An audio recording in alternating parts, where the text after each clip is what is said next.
दूसर रति मम कथा प्रसंगा, नवधा व्यक्ति की दूसर रति मम कथा प्रसंगा। कथा में एक साथ सत सिद्धांत होता है, एक सत्य होता है, उसमें उपदेश होता है। कथाएं बड़ी महत्वपूर्ण हैं। कथाओं में का एक निश्चित उद्देश्य होता है और वे रस से परिपाक होती हैं, उनमें प्रवाह होता है और उनमें उत्सुकता होती है, उनमें जानने की इच्छा होती है, इसलिए इनमें मन भी बहुत लगता है। यदि हम देखें तो रामायण सीरियल में इतना मन लगा था, जिन दोनों ये 88 में 89 में आती थी कि हमारे घर में आया कि रामायण का सिर्फ राम बन गबन है, इसमें जो रोएगा नहीं वही सबसे अच्छा व्यक्ति माना जाएगा, क्योंकि ये तो धूप छाया का खेल है, पर्दे का खेल है। लेकिन जब राम का बनगबन हुआ, दशरथ मरण हुआ, तो देखा कि घर के सारे सदस्य रो रहे थे, तो इसमें मन लगता है। और कथा के पात्रों से परिचय होता है, कथा में रस आता है, आनंद आता है और उससे प्रगाढ़ता बढ़ती है। जब परिचय होता है तो परिचय की प्रगाढ़ता होती है, प्रगाढ़ता में प्रेम का जन्म होता है, प्रेम से फिर जब उदात्त चरित्र ऊंचाई को प्राप्त करता है तो उसमें के प्रति श्रद्धा जगती है और श्रद्धा से समर्पण और भक्ति का जन्म होता है। तो ये वस्तुतः एक बहुत अच्छा उदाहरण है जिसमें हम कह सकते हैं। और कथा से इतना व्यक्ति प्रभावित होता है। मेरा 88-89 में एक ऑपरेशन होना था, तो मैंने भगवान को याद किया कि राम सीता राम राम सीता राम, तो अरुण गोविल और दीप का हमको उनकी शक्ल याद आ गई। इस तरह से कथा का प्रभाव बड़ा प्रभावी होता है। तो कथा से परिचय बढ़ता है, परिचय से प्रेम बढ़ता है, प्रेम से भक्ति दृढ़ होती है। इसी तथ्य को महाकवि ने कहा, जाने बिन न होए प्रतीति, बिन प्रतीति होए नहीं प्रीति, प्रीत बिना नहीं भगत दढ़ाई, जिम खगपति जल के चिकनाई। जानने के बगैर, बिना परिचय के परमात्मा में विश्वास नहीं होता और बिना विश्वास के प्रीत नहीं होती, प्रेम नहीं होता, और प्रेम तो भक्ति की पृष्ठभूमि है।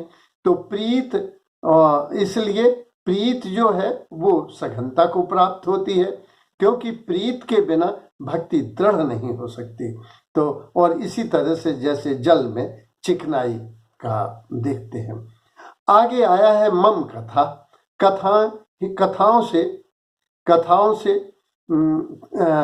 बहुत से तथ्यों को समझाया गया है। हिंदू धर्म में तो कथाओं की भरमार है, पर उन्होंने कहा मम कथा, मेरी कथा, क्योंकि कथाएं तो ऐसी भी हैं जैसे इंद्र और अहिल्या, गौतम ऋषि की पत्नी, चंद्रमा और बृहस्पति की पत्नी, जयंत जो पुत्र था इंद्र का, और सीता। वाल्मीकि रामायण में तो इसका बड़ा स्पष्ट वर्णन किया गया है।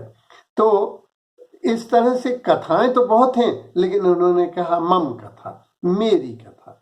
मेरी कथा, भगवान की कथा निस्संदेह उदात्त होगी, उपदेशात्मक होगी। हर कथा का एक उद्देश्य होता है, हर कथा का एक उपदेश होता है, हर कथा का एक लक्ष्य होता है, वो सनातन सत्य को सिद्ध करता है। माना सत्यनारायण की कथा ही ले लें तो उसमें है कि झूठ नहीं बोलना चाहिए, क्योंकि झूठ बोलने पर भगवान फिर ऐसी सजा देता है कि वो तरु और लता जो तुम कह रहे थे वो नाव में वही भर जाती है। इसलिए आदमी को सत्य पारायण होना चाहिए। वाल्मीकि रामायण में लिखा है कि तप, दान, हवन, यज्ञ सारे का उद्देश्य सत्य पारायण होना है।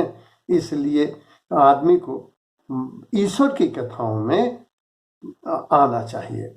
और मैंने एक संत से पूछा कि रामायण का हर चैप्टर, हर प्रसंग बहुत महत्वपूर्ण है, तो इसमें विशेष कौन से अंग हैं? तो उन्होंने बताया कि बाल कांड का पूर्वार्ध, अयोध्या कांड का मध्य और उत्तर कांड का उत्तरार्ध, ये ज्यादा महत्वपूर्ण है। लेकिन मानस का हर प्रसंग अपने, क्योंकि हर प्रसंग बहुत महत्वपूर्ण है। इसलिए उन्होंने कहा मम कथा प्रसंगा, प्रसंग कुछ विशेष प्रसंग, क्योंकि कथाएं तो हजारों हैं, उनमें बहुत सी कथाएं हैं, लेकिन उन कथाओं में मेरी कथा महत्वपूर्ण है।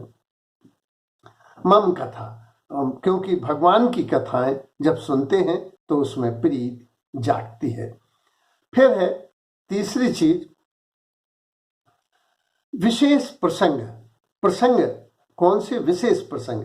जैसे सबरी का प्रसंग ही विशेष महत्वपूर्ण है। वैसे तो मानस के हर प्रसंग महत्वपूर्ण है, क्योंकि तुलसीदास जी ने उन्हीं प्रसंगों को लिया है जो विशेष हैं। जबकि वाल्मीकि रामायण में महर्षि वाल्मीकि ने सत्य का विवेचन किया है। इन्होंने बहुत से सत्यों को छोड़ दिया। जैसे लक्ष्मण जी जब नाराज हो रहे हैं वाल्मीकि रामायण में, तो वे पिता के लिए, दशरथ के लिए बहुत कुछ कहते हैं। तो तुलसीदास जी कहते हैं कहीं लखन कछु अनुचित वाणी, और आगे बढ़ जाते हैं। सीता जी इसी तरह से वनवास में बहुत नाराज हुई थी लक्ष्मण के ऊपर कि हिरण को मारने गए थे और तुम्हारी दृष्टि मेरे ऊपर है, अच्छी दृष्टि नहीं है। लेकिन उन्होंने कहा नहीं, सीता ने कुछ कटु वचन कहे और महाकवि तुलसीदास जी आगे बढ़ गए। तो जो प्रसंग महत्वपूर्ण है उनको लिया, तो इनके तो हर प्रसंग महत्वपूर्ण है। तो इसीलिए उन्होंने कहा दूसर रति मम कथा प्रसंग। रथ होना माने लग जाना, पूरे मन इंद्रियां प्राण से हमें रथ होना, लगा होना। तो दूसर रति मम कथा प्रसंगा। तीसरा आया है गुरुपद पंकज सेवा तीसर भक्ति अमान। तो गुरु को समझने के लिए सबसे पहले समझें कि विप्र माने विशेष प्रवर, शिष्य जो सीखना चाहता है, शिक्षक जो केवल उपदेश देता है, व्याख्याता जो व्याख्या कर रहा है, उपाध्याय जो कुछ ज्ञान आचरण में है उसका, और कुछ ज्ञान वो है मुंह से बताता है। फिर है आचार्य जिसका ज्ञान आचरण में बदल गया है, जो मुंह से नहीं बोलता, आचरण ही उसके बोलते हैं। ब्रह्मनिष्ठ जो ब्रह्म में स्थित हो गया है, ब्राह्मण जिसकी चर्या ब्रह्म जैसी हो गई है। तो गुरु शब्द केवल गुरु शब्द नहीं है। गुरु बहुत, दत्तात्रेय ने 24 गुरु बनाए थे, नारद ने अपने गुरु जो मछुआरा बनाया था उसमें से भी विशेष चीजें पाली थी। तो हमारा श्रद्धा और सम्मान ही गुरु को सब कुछ देता है। कि विष्णु भगवान ने कहा जो तुम्हें प्रथम दिखे नारद जी उसको गुरु बना लीजिए। उन्होंने गुरु बनाया एक मछुआरे को, जो ये भी नहीं जानता था गुरु क्या है, शिष्य क्या है। उसने भी तरकीब नारद को बताई कि 84 योनि से आप इस तरह से मुक्त हो सकते हैं। इतना सरल माल बिछाया कि जाल के इधर उधर किया, और जितने जाल में फंदे थे उन फंदों से वो मुक्त हो गए। तो गुरु, इसीलिए इन्होंने मानस में काकभूषुंड से कहलाया है। महाकवि ने श्रेष्ठ बातें भगवान शंकर से, भगवान राम से और काकभूषुंड से कहलाई हैं। काकभूषुंड कहते हैं गुरु बिन भाव विधि तरह न कोई, जो विरंच शंकर सम होई। गुरु के बिना कोई नहीं तर सकता, चाहे वो ब्रह्मा हो और चाहे शंकर जी ही क्यों ना हो। इससे बड़ी और क्या बात महाकवि महाभक्त तुलसीदास जी कह सकते थे। बिन गुरु होए की ज्ञान, ज्ञान की होए विराग बिन। बिना गुरु के क्या किसी को ज्ञान हो सकता है? अर्थात नहीं हो सकता। और ज्ञान के बिना क्या वैराग्य हो सकता है?